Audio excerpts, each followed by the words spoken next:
Stop playing CEO, my brother said. You're just a girl who sells skincare online. I didn't reply. I just bought his office building. He got the notice that week. When I was 8, my mom said something that stuck. Let your brother have the spotlight, sweetheart. He's got potential. That was the first time I was told to step aside. It wasn't the last. Every family photo, he's in the center. Every birthday, his name was iced cleaner, bolder, bigger. Mine was often misspelled. At 12, I asked to go to coding camp. My dad said it was a waste of money. At 13, my brother asked for a GoPro. He got it the next day. At 14, I started making lip balm out of coconut oil and old Carmex tins.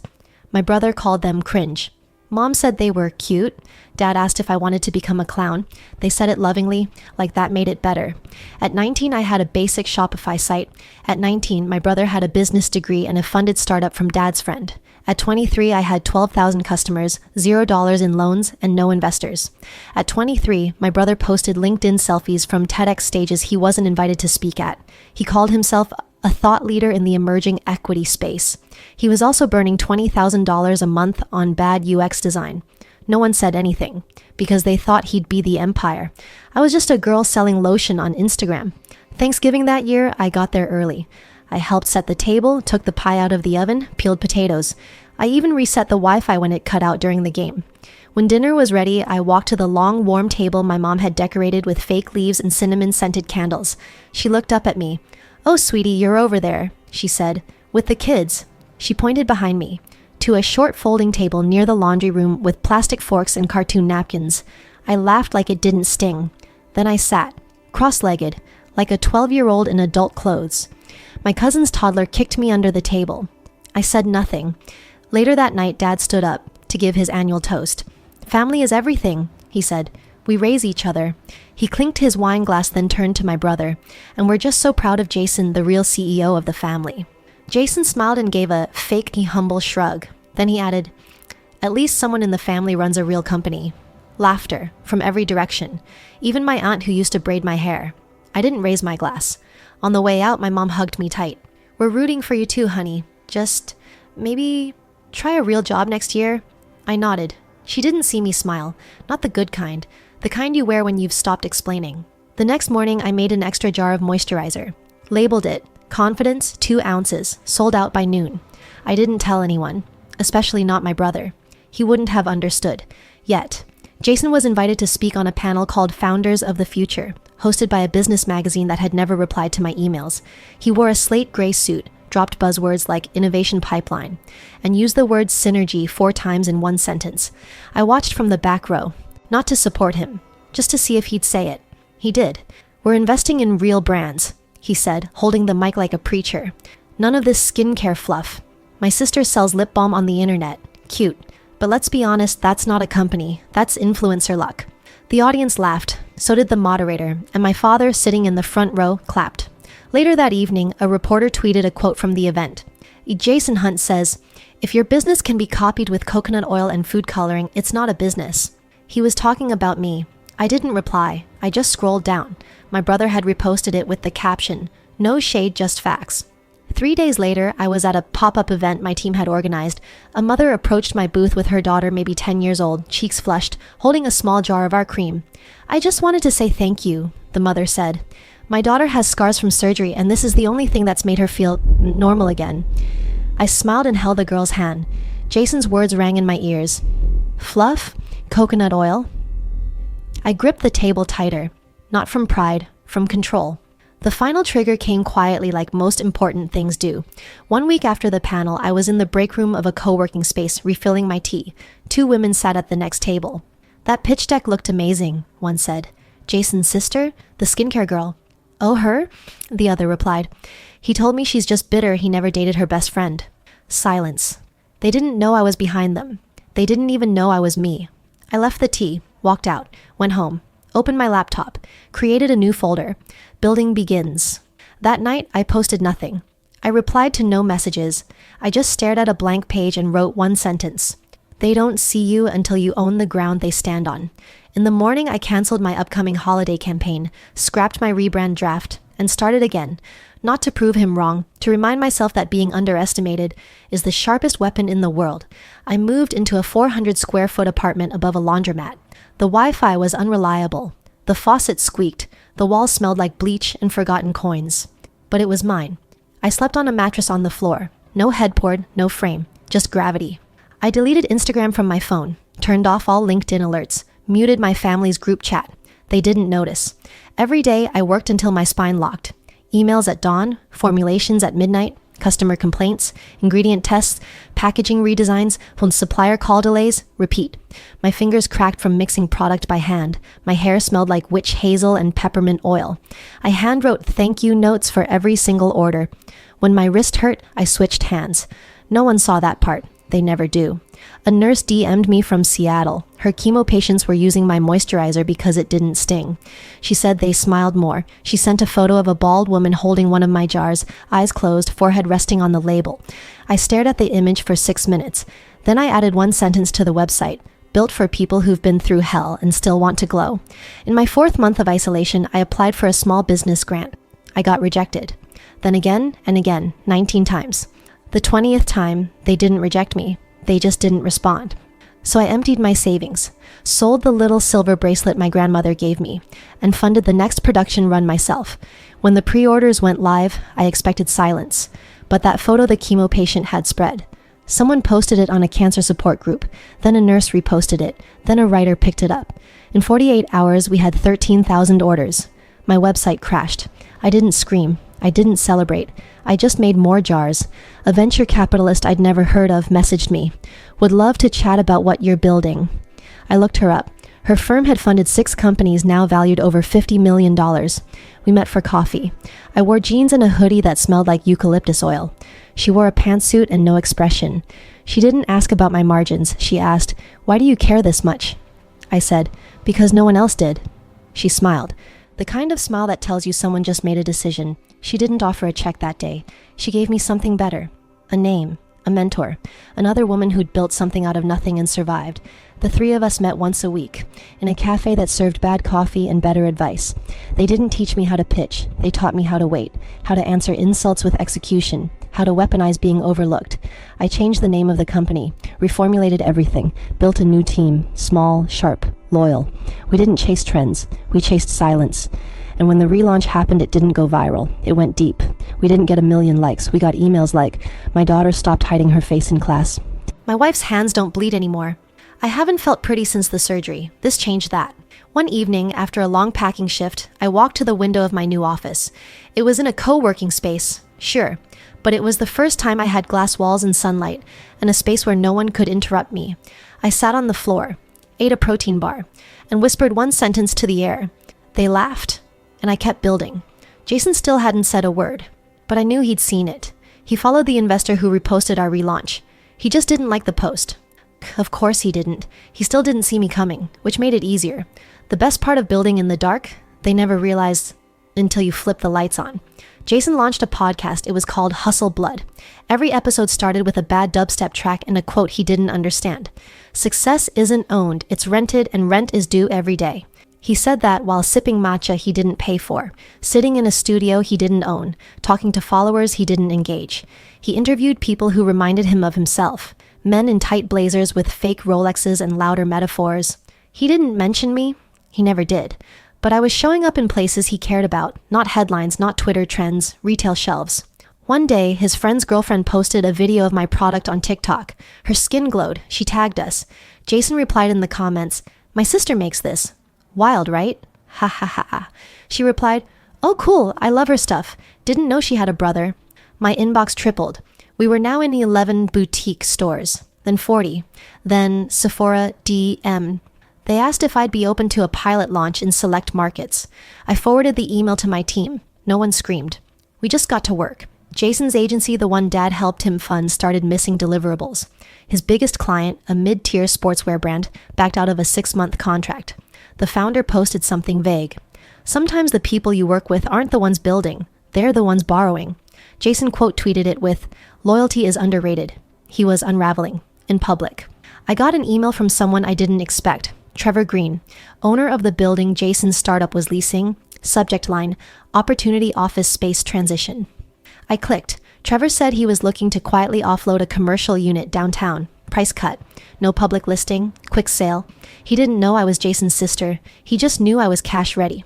I toured the building 2 days later. It smelled like pine cleaner and bad ego. Jason's logo, a cheap metal decal, sat near the entrance. Crooked. The walls were scuffed. The conference room had a hole in the drywall. They didn't own the place. They never had. They just played dress up. I walked through the lobby with Trevor. He pointed to a plaque. Your unit would be the top 2 floors. Same one this startup's in now. Lease ends in 3 months, but it's transferable. I nodded, took photos, said I'd think about it. He offered a 10% discount if I closed in 48 hours. I didn't even counter. I signed the papers quietly, through a holding company, under a new name. My lawyer asked if I wanted to send notice early. I said no. Let him feel it later. Meanwhile, my face showed up in a full-page spread in Vogue Business. Not a profile, a quote. Luxury isn't about status anymore. It's about care. And care doesn't lie.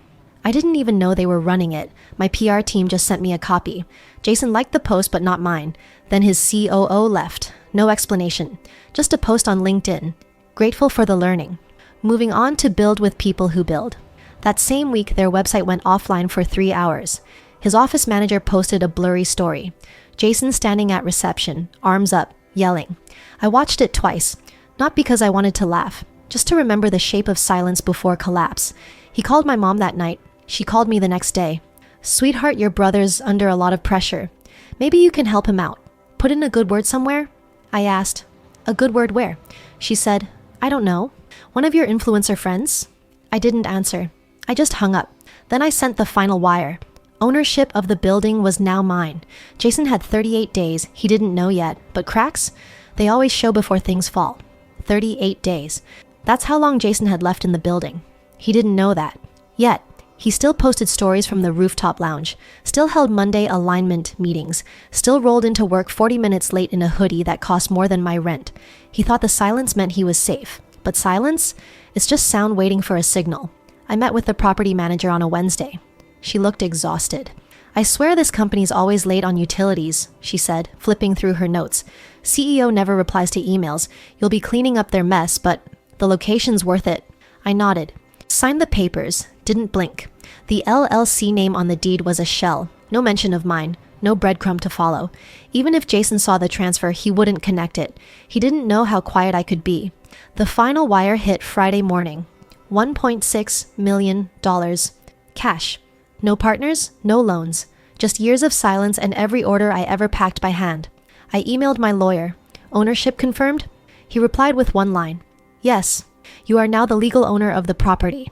I didn't throw a party. I didn't post about it. I just showed up at 6:52 a.m. before anyone else arrived. I wore all black.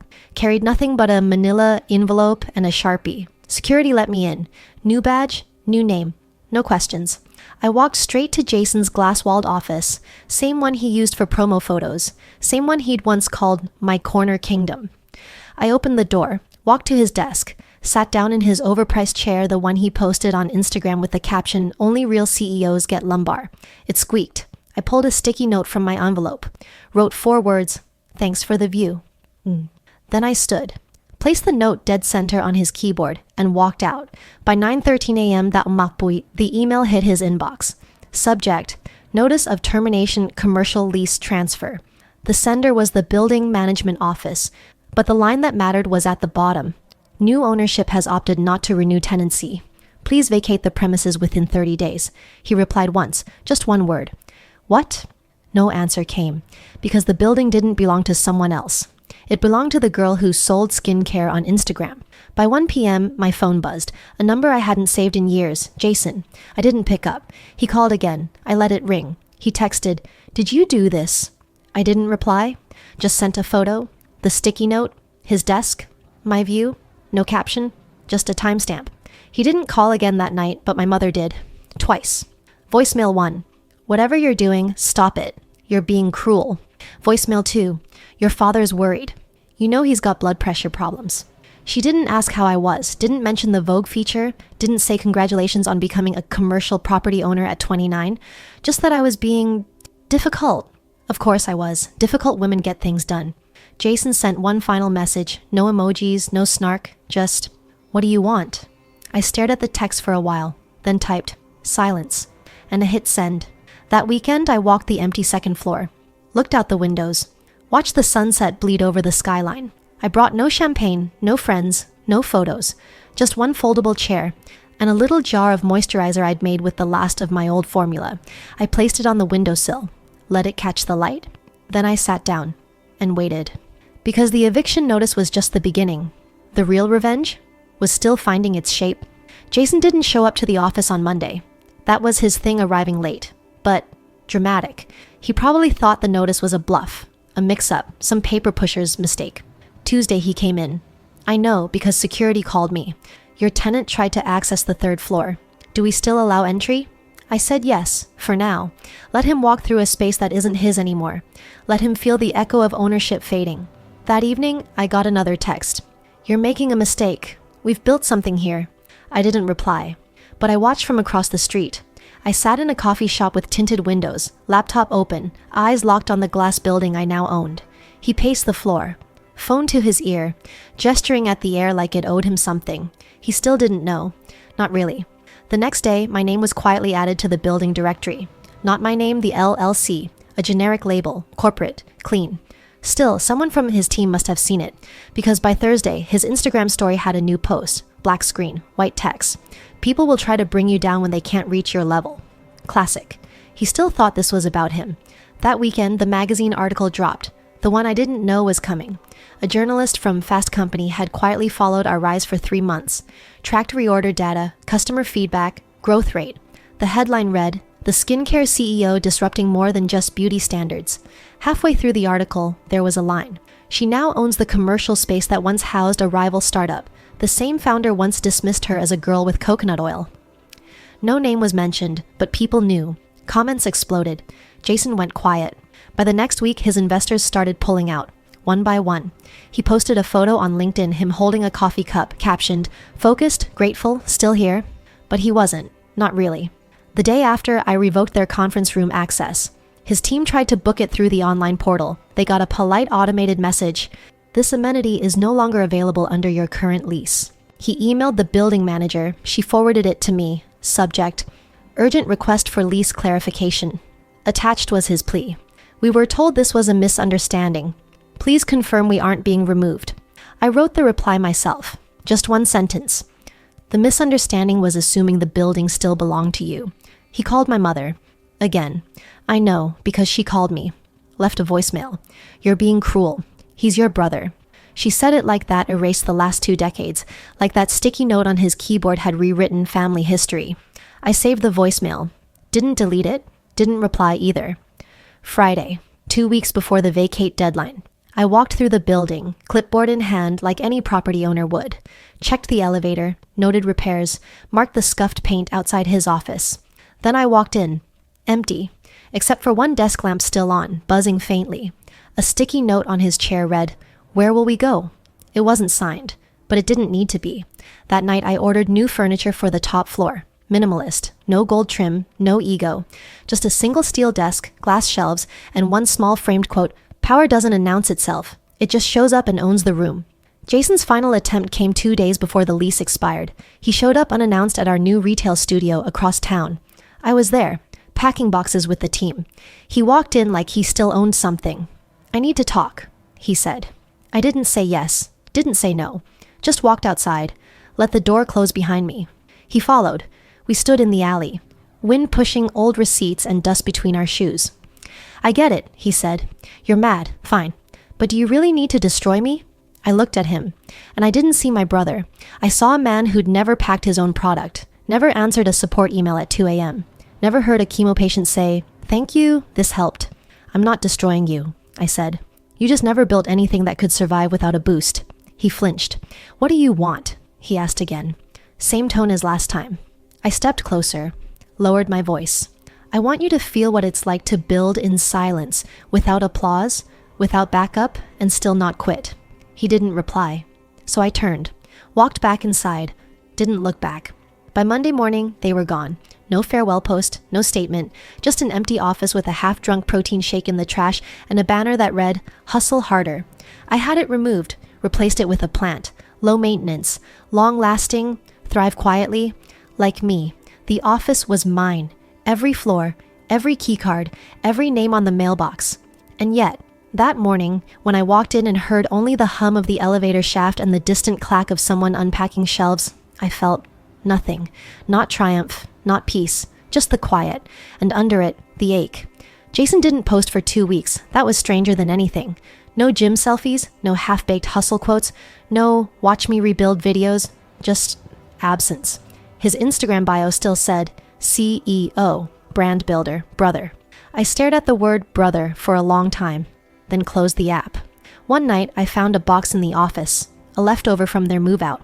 Inside were old invoices, tangled chargers, and a leather-bound notebook. Jason's. I opened it, not to snoop, just to see if there had ever been a version of him who cared.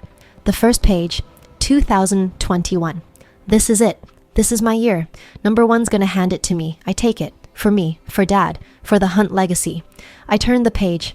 She's getting too loud. Hasn't earned it. Still a side hustle, still fluff. I closed the notebook. Didn't tear it. Didn't burn it. Just placed it on a shelf labeled Records. That weekend, Mom called again. Voicemail only. He's depressed. You've made your point. Enough is enough. There it was. Not concern for me. Concern for the boy who called me dead weight at Christmas. The boy who once rewrote a college essay for me, only to submit it under his own name. Enough is enough. I wanted to laugh, but all I could do was breathe slow, tight, deep. The holidays came. No invitation, no call, no guilt. Just a photo posted by my youngest cousin, the Hunt family Christmas tree. All 6 siblings except me. Jason stood on the far left, holding a gift he didn't wrap. Caption read, "Wouldn't be Christmas without the crew." I didn't comment, didn't like, didn't zoom in, but I kept staring at his face. He looked smaller. 2 weeks later, my younger sister showed up at my new retail studio, unannounced. She hovered by the doorway awkward, hands in pockets looking everywhere but at me. "I'm not here for him," she said. "Just wanted to see what you've built." I offered tea. She declined. I walked her through the packaging station, the ingredient room, the fulfillment area. She nodded, eyes wide. Didn't say much. At the end, she asked, "Do you miss him?" I said nothing. She nodded again, like that was the only answer she expected. Then whispered, "He talks about you." I looked at her, really looked, and asked, "Does he regret it?" She didn't respond, just hugged me, tight, fast, then gone. Later that night, I opened my inbox. A new message, subject, no subject, from Jason Hunt. "I know I said you'd never be anything. I didn't mean it. Or maybe I did back then. But you were always building something. I just didn't know how to handle that. I don't expect you to reply. Just wanted to say, I see it now." I hovered over the trash icon, then closed the email. Didn't delete it, didn't archive, just left it sitting there. 2 days later, a delivery arrived at the studio. No name, just a black box, ribboned. Inside, one item, an old beat-up copy of Good to Great, the business book Jason swore by in college. I flipped it open. On the inside cover, "Keep going? You always do. Keenan J, no return address, no card, just the book." I placed it on my shelf, not in the trash. Because some things aren't fixed, they're just remembered differently. The following Monday, my assistant asked if I wanted to schedule a press shoot Founder's Journey profile. I said no. She looked surprised. "You sure? This is a big moment. Most people would want..." I stopped her, looked out the window, said, "Most people aren't me." Because for me, the win wasn't the feature, or the new office, or even the fall of a brother who never saw me as an equal. The win was waking up in the morning, opening the door to my company and not flinching. No more defending myself. No more proving. Just building. In peace. January felt like a clean sheet. No fanfare. No New Year, New Me post. Just a new kind of silence. The kind you choose. Not because the noise hurt, but because it no longer mattered. I started redesigning the product line. Not because I had to, because I could. We surveyed our customers not for feedback, but to listen. They didn't want louder branding. They wanted honesty. Labels that read, "For people who've cried in their cars. For the nights you didn't sleep but still showed up." I approved them all. We launched a new campaign. No actors, just real customers. One rule, no makeup. The tagline? "You already survived. We're just here for the aftermath." A competitor CEO messaged me. Big brand. Backed by 4 VCs, over 100 employees. She asked if we'd consider a merger. Said we shared values.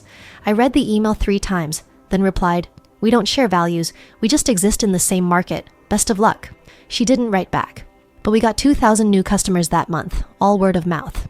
One night, I reopened Jason's email, reread it, still didn't reply. But I didn't hate him anymore, because hate is heavy, and I'd carried enough. I started seeing a therapist. She asked me about the first time I felt invisible. I said, when Jason got the upstairs room, and I didn't even ask why. She nodded, said nothing, then asked, when did you stop being invisible? I thought about the day I bought the building, but that wasn't it. I said, when I stopped needing anyone to clap. The studio won a design award. I didn't attend the gala. My assistant accepted on my behalf.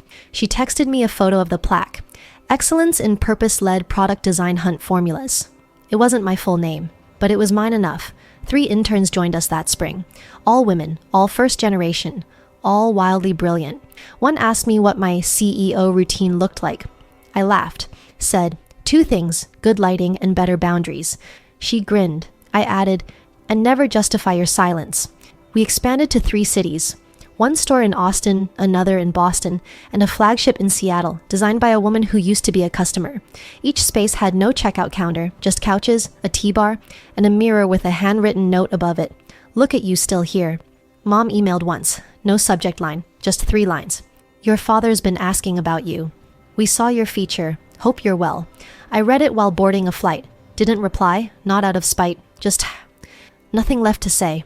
At the Seattle launch, a woman pulled me aside. Older, kind eyes. She held a jar of our night bomb, said, my daughter gave me this when I lost my husband. I didn't believe in it, until one night I used it, and I didn't cry in the mirror. She paused, then said, it's not skincare. It's grace.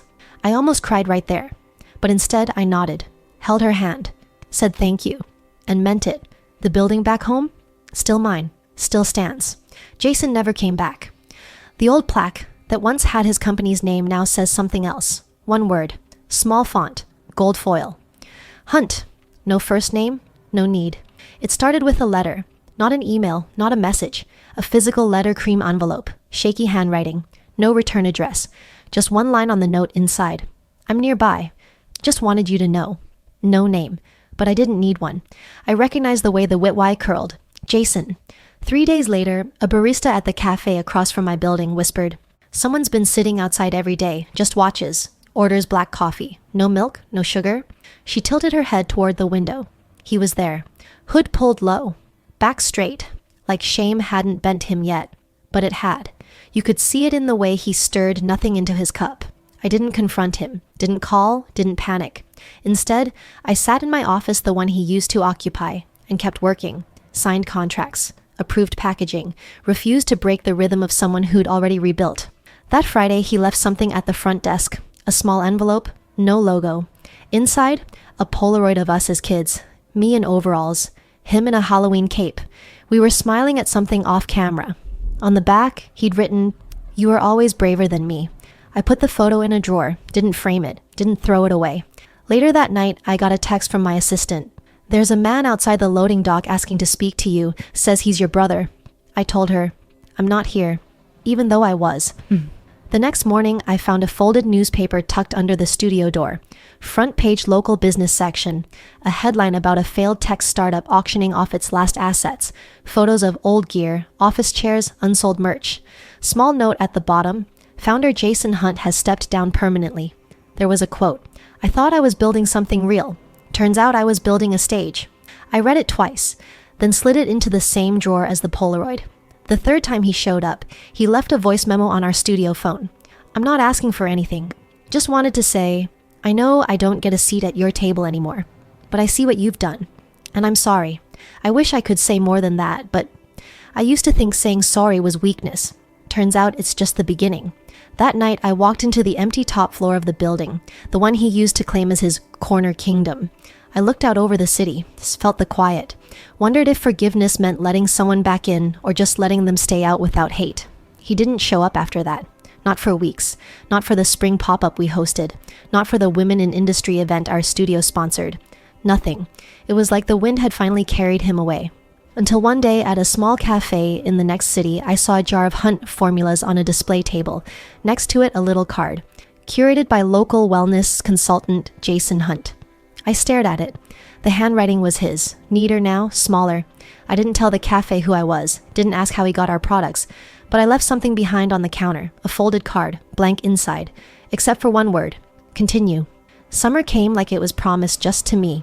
Soft sun, clear mornings, no emergencies, orders were steady, press requests were manageable, no one was shouting, no one was forgetting me on purpose, and for the first time in over a decade I wasn't waiting to be underestimated. One morning I arrived at the studio early. The sun hadn't even warmed the sidewalk yet. Inside the shelves were full, staff still an hour away. Silence not the kind that follows being ignored, the kind that follows being enough. I made coffee, stood barefoot in the packaging room, watched light pool on the jars. One of them had a smudge on the label. I wiped it, smiled, still the girl who cared about the little things. Only now. She owned everything she touched. The Seattle flagship hit a sales milestone. We got offers from 2 venture capital firms. One wanted 40% equity, the other control of the board. I turned both down, because this wasn't just about business, it was about integrity, and no check was worth rewriting the story I'd finally taken back. A journalist reached out again, said he was writing a piece called "The Girl They Laughed At Now Owns the Whole Block." I declined the interview. He replied, "Don't you want the world to know?" I wrote back, "They already do. I'm just done yelling." I bought a brownstone, not huge, not flashy, but mine. With sunlight in the kitchen and space for plants I used to say I was too busy to water. My key fits clean. Every time. And no one has ever asked me if I really paid for it myself.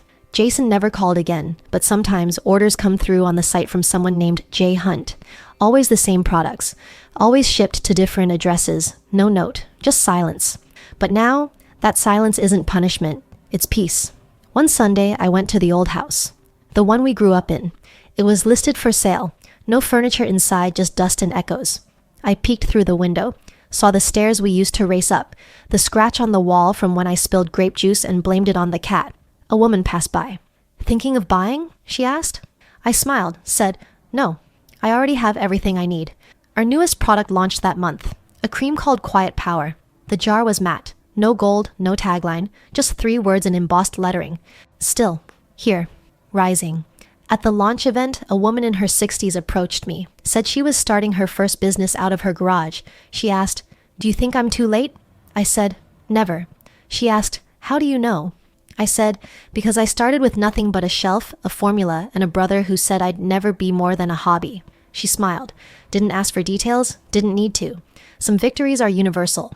That night, I closed up the studio alone, turned off the lights, tied my hair back, walked past every bottle I used to fill by hand. Outside, the city pulsed, but I didn't rush to meet it. I stood there, still, tall, and for the first time in my life without apology, without fear, without debt, I said it out loud. I'm the CEO. No one heard me. Didn't matter. I did. That's all for this story. I'll be back with another one. If you haven't already, please consider subscribing to the channel. It motivates me to create more content like this.